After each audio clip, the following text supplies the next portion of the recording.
Hi Shape World family, thank you for hitting the button. Play. Okay, so your girl just came back from home time, being at home celebrating her birthday, seeing my family, all that little good stuff. Okay, so I come back. Well, let me start from the beginning.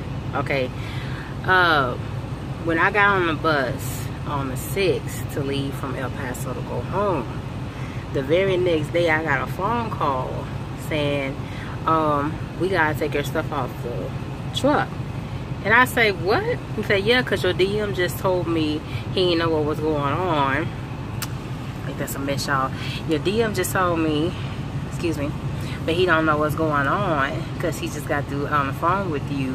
But he said last time we talked on the phone with you, he said you was getting on the bus going home. I said, yeah, but y'all, I've been putting in the macro and the people net for me to go home for like the last 3 weeks leading up to me going home. Okay, so I was like, what?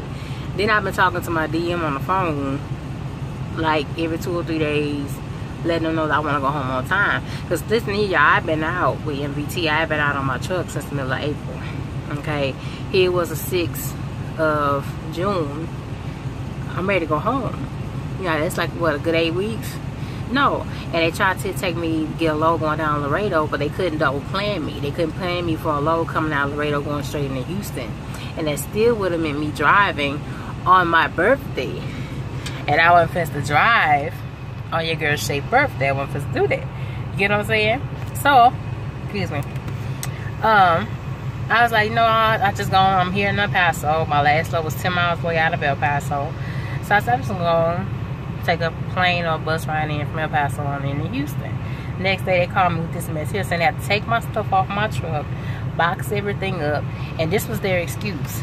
They said that, oh, we can't have a truck sitting at the terminal for more than 48 hours. But I'm thinking to myself while I'm holding the phone, it ain't even been 24. And y'all taking the stuff off of my truck. You get what I'm saying? Really? I said, yeah, you said you're going to be back on Sunday, so we can't have the truck just sitting at the terminal 40. I said, yeah, but it's in the shop. Ever since y'all see me have that breakdown, the truck been kind of giving me a little bit of problems ever since then. So why not leave it there at the terminal where it could be fixed? And then he going to come with this mess here on the phone with me, the manager, the rec manager, whoever it was that was calling me. And he was like, well, you could just take the truck home. I said, well, what's the difference? It's still going to sit up for 4 days in Houston, and the Houston terminal that they have is not a terminal, it's just a drop yard that they have, and there's no mechanics on site. But we got Penske down there. I said, but what was the difference that would have made in me taking the truck home all the way into Houston? It's still been sitting up for 3 or 4 days, and then we're gonna get back to that part, right? But the main part of what he told me at first was it was because we have somebody we can put in the truck. The truck can't sit here. We have to put somebody else in the truck, can't sit here for 48 hours. That was their main excuse. Right now, mind you, it's the 7th. I've only been gone for less than 20, right at 24 hours away from the truck. Calling me on the phone while I'm out on my own time at ig-shapeworld. Okay. So I said, okay, right. Well, we're gonna box everything up. I said, yeah, but I got a camera and I got a GPS on there. That cost me a little bit of change. The rest of it was just clothes and little minor stuff. But the rest of the other stuff, that too, y'all cost me a little change on. So hopefully you can take a picture of that and you can leave me accountable for that. Or hopefully somebody replace that back to me. Get what I'm saying? So now we're going to make sure that everything you have is in there or whatever. Okay. I make it back Monday morning, like 11:40. I get off the bus in El Paso. I take a bus back. They ain't no cheap flights, so y'all know I got my vacation coming up, so I gotta kind of watch my little ducats. You know what I'm saying? But anyway, so I get there and I go looking for my truck. Right?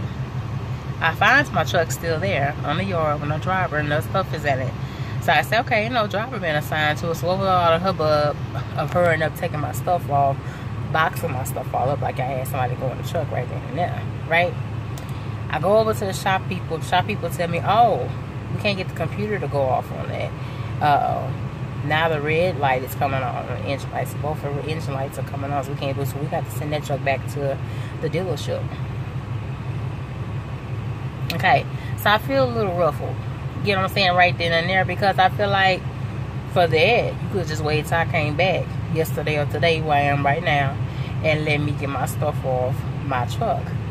You get what I'm saying? Instead of letting men, because there were never men to go in here and take your stuff off your truck. You see what I'm saying?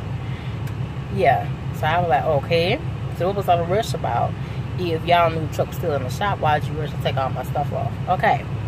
So I go find him. My DM is there. I go talk to him. I let him know. So what is that I got a phone call about saying, man, you don't communicate, and I didn't communicate nothing at all to you. And it's a whole truth, right? Well, it's not even so much about that. They're just leaving the truck. It was also about leaving the truck in the shop, and you have your stuff on there, and we've had something come missing. I said, I've never experienced that before. I mean, I've had a little small thing, like a lock come up missing back when I was in school, and I would leave my truck at the shop and going home time. But I never had nothing major missing, because I felt like the mechanic ain't got no business taking his ass past this curtain. He ain't got no business going past that. There's nothing back there for him to deal with. You get what I'm saying? So I think, okay, that's weird. Y'all have they have that serious kind of problem like that here. Okay, obviously. And then he also says that, and then another thing, we can put you back in the truck. No way, because the truck is going back to the dealership. I said, okay, fine. But I just didn't understand when he kept saying that mean you don't communicate, and I know that I do, right? And I told him, you be proud of your girl, Shay. I ain't yell, I ain't pop off with the mouth, I ain't, really talk to nobody kind of crazy. None of that. I was real good. I was a full adult woman, and I talk real nice. You get what I'm saying? And I was like, I really just don't. I really feel like it was a comfortable thing to see somebody knows if I go through my stuff. Okay, we walk around, we look at different trucks or whatever, and the first truck they put me on was a stick, and I got on it. As soon as I got on the truck, try to crank it up, they said, oh, that truck is going to somebody else. That truck is already signed to someone else. Because I'm getting ready to go shop for my truck next month, and I've been in automatic, and most likely I'll be getting a stick, working with my price range. But we'll get back to that in the next coming vids or whatever. But it took that from me and gave me another automatic, another dang on push button, right? So I said, okay, cool. We checked out the truck. I liked it. Right when I'm looking at the truck and I'm checking it out or whatever, here comes one of the yard guys that they have, managers from works at the shop, come pull up in his little go-kart and say, okay, you ready to come get your stuff? I said, okay, cool. I parked the truck back. I started walking up there to the back to the terminal. Tell me why it's 5 different guys there. Now, they have my stuff out on the cart in boxes, and they have the patio. And the patio is full of like 10 or 15 people standing out there, sitting or standing, smoking cigarettes, eating, and all that little good stuff. Okay? And it's 5 men. The head assistant manager is there, and my DM is standing there. Right? So, I was like, okay. And so, he said, well, open up one of the boxes so you can see. That's what one of the head managers saying. Open the box so you can see, and make sure your GPS and your camera's in it. So I want to make sure that stuff is still in there. So, okay, cool. Thank you.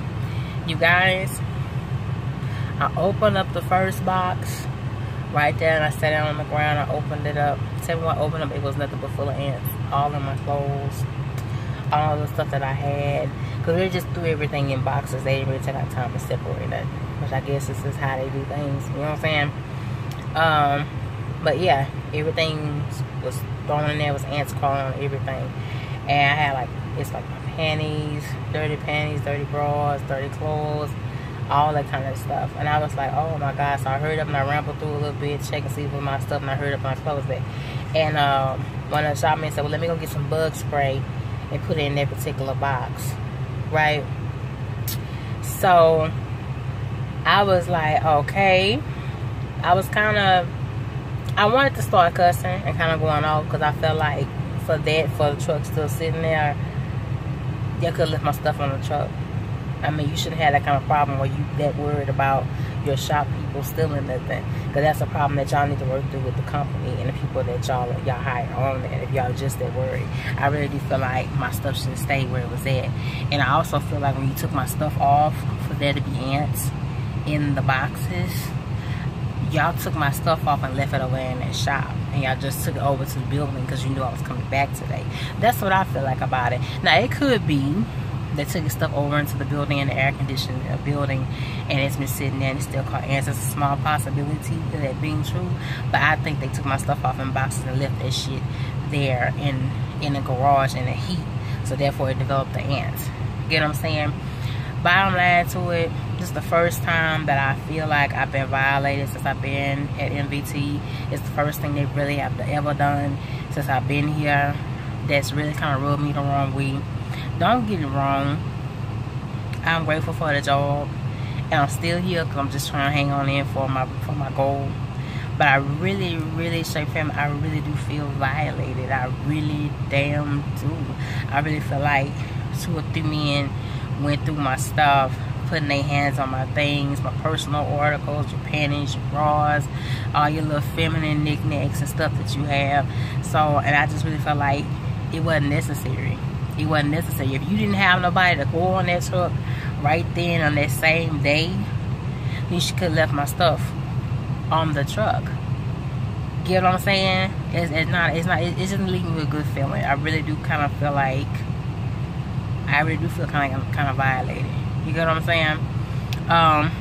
Let me tell you what else they done. To I guess to reassure, to kind of smooth it over, they gave your girl 4 different loads back to back. I'm stacked right now with 4 different loads right now, and they ain't never done it. They ain't never done that since I've been here. Give me that many loads. I couldn't even get him to stack me on the 2nd load when it was time for me to go home. You understand what I'm saying? I asked for a load to guarantee me getting home from Laredo, and he couldn't do that, and now I got 4. You feel what I'm saying? You know, but I just wanted to give y'all update what's going on with me. If you plan on coming to MVT, hopefully your experience is nowhere near close to mine. Okay? And I will keep y'all posted and updated on the rest of my little journey here. And y'all stay safe out there, and I love y'all, okay?